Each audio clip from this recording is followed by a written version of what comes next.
it's official. All the guys in Blink-182 are now silly Billy wigs, okay? They're out here doing the weirdest stuff possible, okay? They were out there doing this tour and everything seemed great. I was like, okay, these guys might actually be great now. Everything might actually be fine. But then, of course, they're taking a little break midway through the tour and they're going home. And while they're going home, every single one of them is acting nuts, okay? I'm going to Travis's Instagram and he's back to posting the craziest pictures of himself, just the most Kardashian-esque posts imaginable. So I'm like, okay, yeah, we're on the correct timeline. I thought we were on the wrong timeline there for a bit because of how successful and how awesome everything was going on tour. But now we're back to them not being on tour. They're just spinning their wheels at home and they're all going crazy. And all this is to say, Mark Hoppus is waging war on his neighbors, okay? He is lawyering up and he is going to war against the people that he lives beside in Beverly Hills, California, okay? This is some real rich person stuff, and today we gotta talk about it, maybe make fun of it a little bit. Hey, how's it going? It's your friendly neighborhood gatekeeper, Dan Frampton here, and today we're talking about the time Mark Hoppus sued his neighbor over the time that their tree grew really big. And this is happening currently. This story broke yesterday, and it is the silliest thing imaginable, okay? He's not acting like a guy that started a pop punk band in the early 90s. He's acting like a California rich man, and maybe after his whole cancer bout and then getting over cancer and then getting back together with his band and then going out on tour is making him realize, hey, I don't need to play the victim card anymore. I don't need to be out here looking for sympathy from people. I can just be a big rich white man in Beverly Hills, California if I want to be, and that's exactly what this guy is doing. Okay, so Mark Hoppus, Blink-182, bass player, songwriter, singer. This guy just had cancer a couple years ago, and Blink-182 didn't have the original members anymore, okay? Because Tom DeLonge was all like, hey, maybe we don't get along anymore and we're going to do this other stuff, and then they replaced him with Matt Skiba. Anyway, you all know that. That's not what we're here for. We're here for the drama today. And this drama is silly. This drama is petty, which makes it perfect for the drama covered on this channel. Even though I still make fun of the serious stuff, there are a lot of lines I'm willing to cross over, but this is the easiest line to cross over ever. So what is going on? Mark Hoppus down there in Beverly Hills, California, just yucking it up, just living it out, just having a great time, basking in the sun, spiking his hair up to the heavens, getting the thickest frame glasses he can find, okay? This is the kind of guy that's putting Pac-Man ghosts all over his shirt. He's like, okay, I might be 50, but I'm still Mark Hoppus of the band Blink-182, and not only that, I'm a big, rich, powerful man. I'm a rock star is what this guy is saying. And his neighbor decided to grow this pine tree, okay? And this pine tree grew really, really big, and Mark was all like, hey neighbor, that tree is getting too big. Do you mind tempering it a little bit? Maybe cutting it down, maybe doing something because it's blocking my view. The more time that went on, the bigger this tree got. The bigger this tree got, the less view Mark Hoppus and his wife had over California or whatever.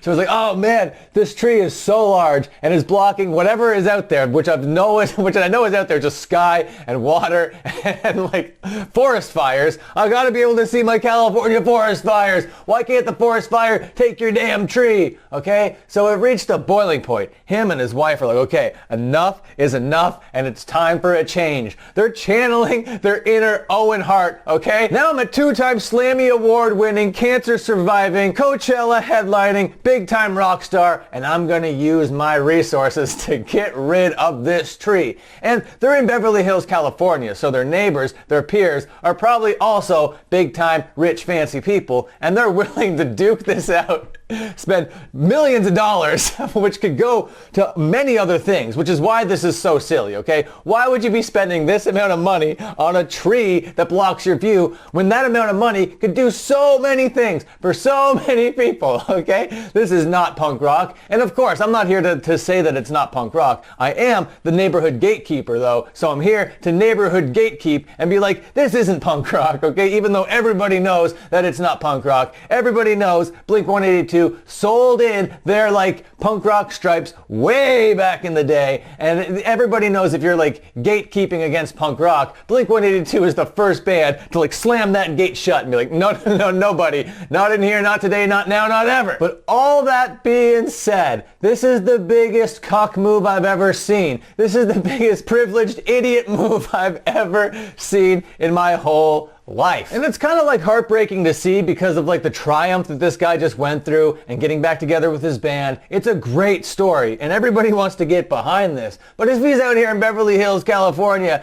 acting like this, it makes it kind of hard to support him, okay? So yeah, he's got his like alien guy, Tom DeLonge, who's been correct about these alien things all along, by the way. Even though he does seem like a crazy person, his like smoldering looks to the camera are the things that I find more funny than his fascination with aliens, okay? It's his little squints and his little boy Instagram posts that I just adore. And then you got Travis doing all sorts of Travis stuff again. I don't need to go into that right now. You guys are very familiar with all the Travis stuff that goes on. But Mark Hoppus, oh my God, really breaking my heart with this one. So, all the evidence is there, and it's clear to me that these guys just need to be a band and on tour. It keeps them out of rich boy trouble, okay? And normally, that's the opposite thing. Normally, being in a band is a recipe for getting into trouble. But for these guys, being in a band keeps them out of, like, rich boy trouble. It validates Travis's personality, okay? So it doesn't seem like such a weird juxtaposition in the Kardashian world with him driving all sorts of Cadillacs and getting the most expensive tattoos from the most expensive tattoo artists and like hanging out with all the people that he wants to hang out with and being in all the reality shows, okay? It's very weird. But when you see him as the drummer in Blink-182, it makes it all make sense, kinda. And when these guys are at home, they're going absolutely maniacal. Tom DeLonge is essentially an Instagram influencer. Travis is a reality show schlop. And Mark, well, he's running to the law. The optics on all of that are really bad, and I have no idea why like anyone really supports them.